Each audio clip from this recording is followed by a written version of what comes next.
Hello friends, पिछली video में हम लोगों ने गॉस के प्रमेय के बारे में पढ़ा था। इस वीडियो में हम गॉस के प्रमेय के अनुप्रयोगों के बारे में पढ़ेंगे, तो वीडियो पूरा जरूर देखिएगा। और यदि मेरे चैनल पर नए हैं तो चैनल को अभी सब्सक्राइब कर लीजिए। ऊपर आई बटन पर क्लिक करके इसके पिछले वीडियोस को आप देख सकते हैं। तो वेलकम फ्रेंड्स, मैं हूँ छत्रपाल सिंह राठौर और आप देख रहे हैं Nagarjun coaching institute YouTube channel. तो चलो स्टार्ट करते हैं। Chapter first, electric charges in field, part 6, Gauss के प्रमेय के अनुप्रयोग। वैसे इसके 4 अनुप्रयोग हैं, जिसमें से 3 अनुप्रयोगों को हम लोगों को पढ़ना है। उसमें से 2 अनुप्रयोग को आज पढ़ेंगे और 1 अनुप्रयोग को नेक्स्ट वीडियो में हम लोग पढ़ेंगे। तो हम लोग जानते हैं कि गॉस का प्रमेय क्या होता है, phi E is equal to Q upon epsilon 0। तो इसी फार्मूले का यूज करके हम लोगों को क्या करना है, electric field due to an infinity long stretch charge wire के लिए विद्युत क्षेत्र की गणना करनी है। मान लो कि एल लंबाई का कोई सीधा आवेशित तार है जिसका रैखिक आवेश घनत्व क्या है, लेमडा।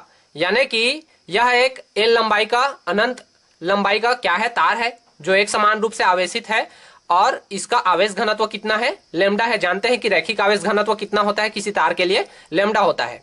तो इस तार के परितः बेलन की कल्पना करते हैं जिसकी त्रिज्या क्या है, आर तथा लंबाई एल है। यानी कि इस बेलन की कल्पना करते हैं जिसकी त्रिज्या क्या होगी, आर होगी और इसकी लंबाई क्या होगी, एल होगी। तो तार से आर त्रिज्या दूरी पर हम लोग को बिंदु P पर विद्युत क्षेत्र की गणना करनी है।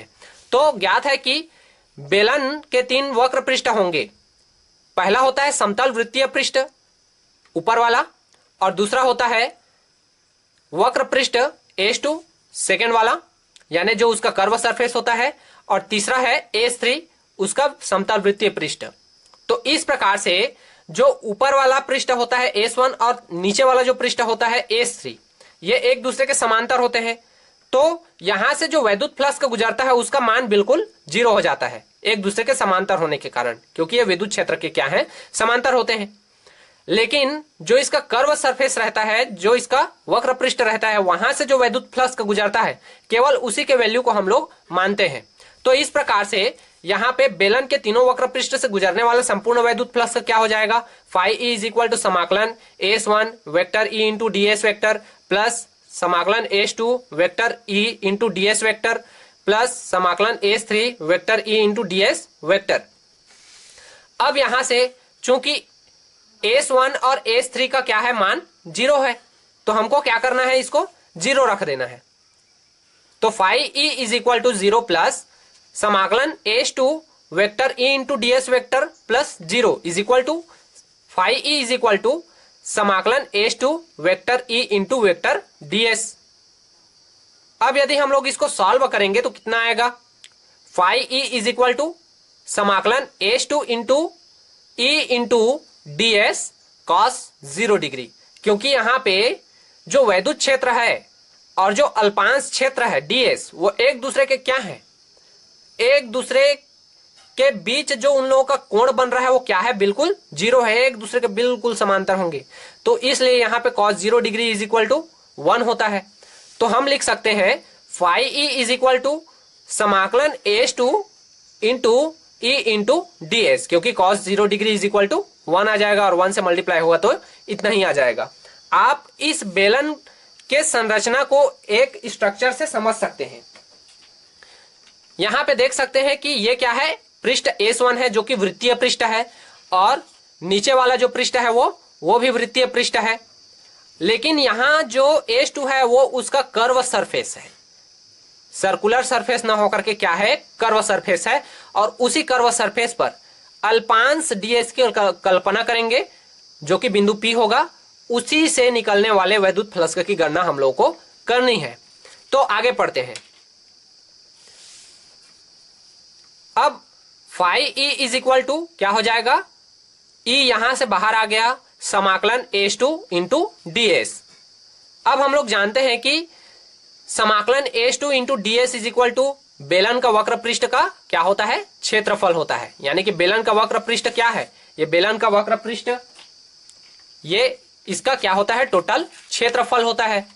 तो उसको हम लोग लिख लेंगे बेलन के वक्र पृष्ठ का क्षेत्रफल 2 पाई RL। तो phi E is equal to E into 2 pi RL हो जाएगा। इसको इक्वेशन फर्स्ट बना लेंगे। नेक्स्ट यहां पे आगे देखते हैं गॉस के प्रमेय से। अब गॉस का प्रमेय क्या है, phi is equal to Q upon epsilon 0। वहां पे हम लोगों ने फाई ई का वैल्यू कितना निकाला, वहां पे हम लोगों ने फाई ई का वैल्यू निकाला है ई इंटू 2 पाई आर एल। अब इसी मान को हम लोगों को वहां पे गॉस के प्रमेय में रखना है। तो यहां पे लिखा है कि समीकरण 1 से फाई ई का मान रखने पर E into 2 pi R L Q upon epsilon 0, या क्या लिख सकते हैं E into 2 pi R L is equal to lambda L upon epsilon 0। अब यहाँ पे लेमडा एल कहां से आया, यहाँ पे रैखिक आवेश घनत्व Q is equal to lambda L होता है। अब यहां से क्या होगा, एक एल और यहां से एक एल कटेगा, फिर 2 पाई आर इस साइड शिफ्ट हो जाएगा, तो कितना बचेगा E is equal to lambda upon 2 pi R epsilon 0। यही क्या है, आंसर है हमारा, यानी अनंत लंबाई के सीधे आवेशित तार के कारण विद्युत क्षेत्र की गणना हम लोगों ने कर ली। सदिश रूप में यहाँ पे ई में वेक्टर आ जाएगा और एन कैप यहाँ पे ऐड हो जाएगा। नेक्स्ट हमारा है एक समान आवेशित अनंत समतल चादर के कारण विद्युत क्षेत्र। अब दोनों में अंतर क्या है, वहां में हम लोग रैखिक आवेश घनत्व लेमडा का यूज करते थे, यहाँ पे हम लोग पृष्ठ आवेश घनत्व सिग्मा का यूज करेंगे। तो इसके चित्र को अच्छे से बना लीजिए। इसके बाद हम लोग डेरिवेशन देखते हैं। माना ABCD एक समान आवेशित अनंत समतल चादर है जिसका पृष्ठ आवेश घनत्व क्या होगा, सिग्मा, यानी कि ABCD एक अनंत समतल चादर है और वो एक समान रूप से आवेशित है जिसपे पृष्ठ आवेश घनत्व सिग्मा होगा। इसके केंद्र O से R दूरी पर बिंदु P स्थित है जिस पर विद्युत क्षेत्र का परिमाण ज्ञात करना है। मतलब कि इसके केंद्र O से R दूरी पर स्थित क्या है, बिंदु P स्थित है जिस पर विद्युत क्षेत्र का हम लोग को परिमाण ज्ञात करना है। लेकिन इसके दोनों ओर क्या होंगे, विद्युत क्षेत्र हम लोगों को ज्ञात करने होंगे। तो एक साइड को P और एक साइड को P डैश नाम से हम लोग शो कर देते हैं। तो यहाँ पे दिया है कि अब चादर के लंबवत 2R लंबाई का एक बेलन P डैश की कल्पना करते हैं। इसके वृत्तीय पृष्ठों का क्षेत्रफल क्या है, A है, यानी कि इसके वृत्तीय पृष्ठों का क्षेत्रफल क्या है, A है। चूंकि इस बेलन के वक्र पृष्ठ से गुजरने वाले वैद्युत फ्लक्स का मान 0 होगा, क्योंकि यह विद्युत क्षेत्र के समांतर है, केवल बेलन के वृत्तीय पृष्ठों से वैद्युत फ्लक्स का गुजरेंगे। अब यहाँ पे क्या हो रहा है, वहां पे यह होता था कि इसके वक्र पृष्ठ से वैद्युत फ्लक्स का गुजरता था, क्योंकि वहां पे अनंत लंबाई का आवेशित तार था और यहाँ पे अनंत लंबाई का क्या है, एक आवेशित चादर है। तो इसके वक्र पृष्ठ से कोई भी वैद्युत फ्लक्स का नहीं गुजरेगा, इसके वृत्तीय पृष्ठों से वैद्युत फ्लक्स का क्या होंगे, गुजरेंगे।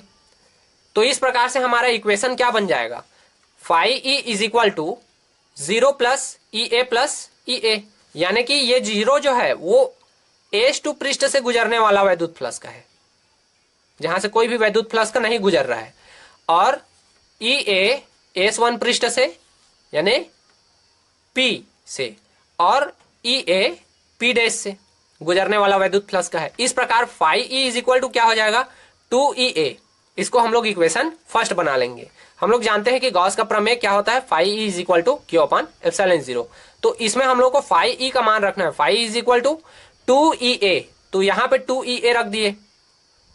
अब यहाँ पे जो पृष्ठ आवेश घनत्व का मान होता है Q is equal to sigma A होता है, उसको भी हम लोगों ने यहाँ पे रख दिया Q is equal to sigma A. अब क्या होगा, E को यहां पे रहने देंगे, 2A को उस से ट्रांसफर कर देंगे। तो 2A को जब उस से ट्रांसफर करेंगे तो ऊपर नीचे से A और A क्या हो जाएगा, कैंसल हो जाएगा। बचेगा क्या, ओनली यहां पे 2 को उस साइड ट्रांसफर कर देंगे। तो E इज इक्वल टू क्या आ जाएगा, सिग्मा अपॉन 2 एप्सिलॉन 0। ये क्या है, अनंत समतल चादर पर हम लोगों ने वैद्युत क्षेत्र की गणना की है गॉस के प्रमेय की सहायता से। सदिश रूप में यह भी हो जाएगा, vector E is equal to sigma upon 2 epsilon 0 और n में कैप आ जाएगा। तो इस प्रकार से आप लोगों ने रैखिक आवेश घनत्व और पृष्ठ आवेश घनत्व की सहायता से, गॉस के प्रमेय की सहायता से एक समान अनंत लंबाई के तार तथा एक समान आवेशित अनंत समतल चादर के कारण विद्युत क्षेत्र का परिमाण ज्ञात किया। नेक्स्ट वीडियो में हम लोग गोले के अंदर तथा गोले के बाहर विद्युत क्षेत्र का परिमाण ज्ञात करेंगे, जो कि गॉस के प्रमेय के अनुप्रयोग के अंतर्गत ही आता है। इसके बाद हम लोग न्यूमेरिकल इस चैप्टर का देखेंगे, फिर नेक्स्ट चैप्टर में हम लोग प्रवेश करेंगे। तब तक के लिए बाय फ्रेंड्स, जय हिंद, जय भारत।